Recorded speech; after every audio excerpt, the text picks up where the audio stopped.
এটা ছিল মানডের ভ্লগ। সেই দিনটা না একটু হেকটিকের মতন যায়। আসলে স্যাটারডে সানডে দুটো দিন ছুটির পর মানডেতে চেম্বার তো পেশেন্টও থাকে, একটু সবাই একটু টায়ার্ডও থাকি আমরা। আর ওখান থেকে ফিরে এতটা টায়ার্ড ছিলাম, কখন যে ফোন স্ক্রল করতে করতে চোখ লেগে গেছে বুঝতে পারিনি।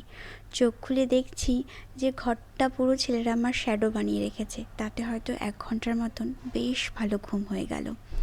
আসলে না, দুপুরবেলায় ফিরে পেলেও আমি ঘুমোই না, কারণ রাতে না আর ঘুম আসতে চায় না।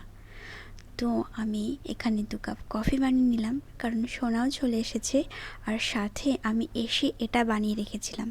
এই কারণে বানাতে পারি যে আমার যে হেল্পিং হ্যান্ড আছে, কুকিংয়ের যে হেল্পিং হ্যান্ড, ওকে বলেছিলাম পেঁয়াজ সব কেটে রাখবি, মাশরুম সেদ্ধ করে রাখবি। কারণ আদার্স বলেছিল, মাম্মা এবার আর চিলি মাশরুম নয়, এবার একটু মাশরুমের অন্য কোনো আইটেম বানিও।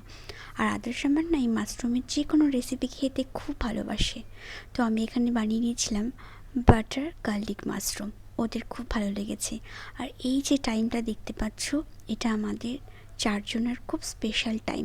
চেষ্টা করি এই সময়টাতে আর সানডের সকাল বা বিকেলটাতে 4জন মিলে একসাথে সময় কাটাতে, সেটাই করছি গো।